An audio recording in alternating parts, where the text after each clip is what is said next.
Caring for myself is not self indulgence, it is self preservation. When you think of self care, what comes to mind? It often evokes the idea of pampering or luxury. But self care isn't always luxurious. Sometimes it can be difficult or painful, as we'll see later. Self care is a physical expression of self love. Taking care of ourselves means that we ensure our physical, mental, emotional, and spiritual well being. It's about doing things that are beneficial to us and avoiding those that are harmful. When we take care of ourselves, we prioritize our own well being, we nurture healthy relationships, and we set boundaries when necessary. Self care reinforces our feelings of self worth and self respect, leading to improved self esteem and self confidence. So, here are three important steps to having a self care routine that meets your needs. A. Assess your needs. Caring for your body, mind, and spirit is your greatest and grandest responsibility. It's about listening to the needs of your soul and then honoring them. We all have unique self care needs. These are physical, mental, spiritual, emotional, and others. What are your priorities when it comes to self care? Maybe you like getting your hair and nails done so you feel put together and beautiful. Or you enjoy watching your favorite Netflix show after work to help you unwind. Or you like going out for a scrumptious meal once a week to relieve you of the burden of cooking. Or maybe you like to take an afternoon walk or a power nap to recharge you for the evening. List all the things you like and need to do to feel your best. Get in the habit of checking in with yourself and tuning into your needs. If you can't, do it daily because your needs may change. Today you may need to eat well so you feel healthy, but tomorrow you may be going through a crisis and crave some comfort food. Taking care of yourself means that you don't beat yourself up about it. Engaging in activities that bring you joy and relaxation is key, whether it's reading a book, taking a bubble bath, or going for a nature walk. Find what resonates with you and make it a regular part of your routine. While assessing your needs, you may realize that some areas need more attention than others. Be sure to include them in your self-care checklist. Identify your favorite practices for each category and their frequency and add them to your schedule. For me, self-care means beginning my day with prayer and thanksgiving. Gratitude helps me to focus on the abundance in my life. I give thanks for the gift of the new day and tap into the spiritual source because I know I can't do it alone and I need help. Let me encourage you to engage in a spiritual practice that aligns with your beliefs. As part of my devotion, I read a few verses of the Bible. I don't always get to it on mornings, but I feel so at peace when I do. And at nights, I like to write in my gratitude journal, so I go to bed focusing on the good things that happen during the day rather than on the bad. After my devotion, I make the bed. Making my bed is also self-care because it helps me to feel organized and on top of things.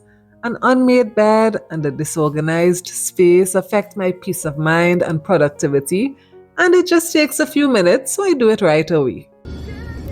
I have never liked to exercise, and at this point, I doubt I ever will. But I know that my body needs it, so I make every effort to exercise regularly. Some mornings, it's my aqua jogging class at the beach. Others, it's a walk on the beach or a jump on the trampoline.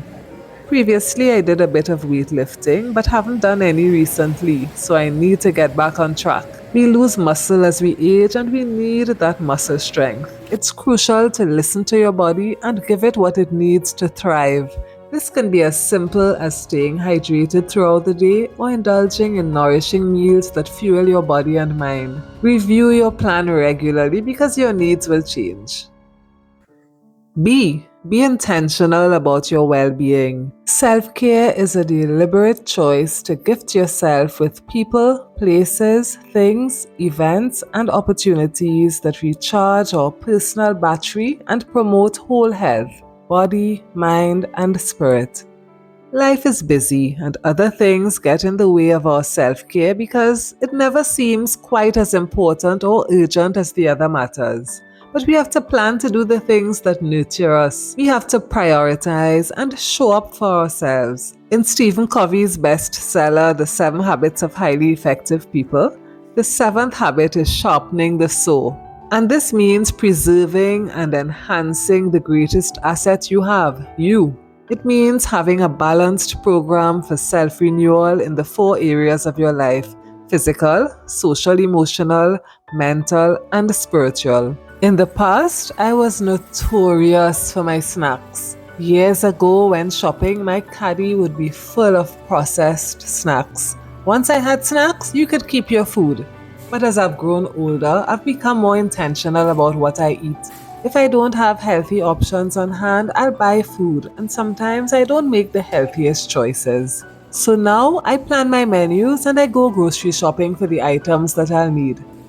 These days, my shopping at the grocery and market consists primarily of whole foods. I spend most of my time in the produce aisle, and when waiting to cash, I try not to look at all those tempting, sugary snacks they put there to catch my eye. Also, I make it a point to read the labels on any packaged product that I purchase. Cooking and eating nutritious meals benefits my physical health, but it also gives me a sense of satisfaction and accomplishment. Of late, I haven't been drinking enough water, so to remind myself to drink, I fill this bottle twice and I put it on my desk. Seeing it there jogs my memory and causes me to drink a lot more. Being intentional also means saying no to things that are detrimental and setting boundaries.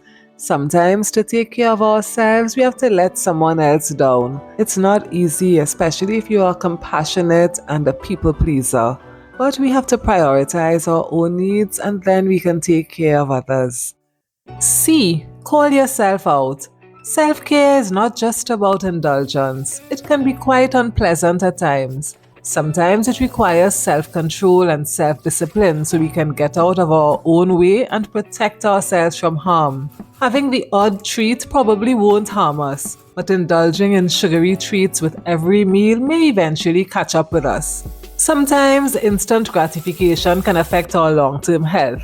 It takes consistent work to prepare nourishing meals for yourself, but it's worth it in the long run. Now that I've made health a priority, I've been trying out a few new meals and adding more variety. And when I give in to temptation, I give myself some grace and work harder at it. One of your self-care activities might involve going on a shopping spree. But if you have to charge it to your credit card and pay in installments, it will cause you stress down the line. A big part of self-care is connecting socially. When we connect with good, kind friends, that's positive self-care. But we need to set boundaries on the time spent with those toxic friends who steal our energy. Similarly, we all need our personal alone time. I enjoy that immensely. But if you spend a whole lot of time alone, it may be a way of avoiding social connection. A true self-care activity is one that is beneficial not only to your present self, but also to your future self. So any activity you consider self-care, think of what your future self would have to say about it. Caring for ourselves means that we consistently look after our health, happiness, and well-being. Self-care is never a selfish act. It is simply good stewardship of the only gift I have, the gift I was put on earth to offer others. Anytime we can listen to true self and give it the care it requires, we do it not only for ourselves but for the many others whose lives we touch. Thank you for watching. Please like, comment, and subscribe. See you soon.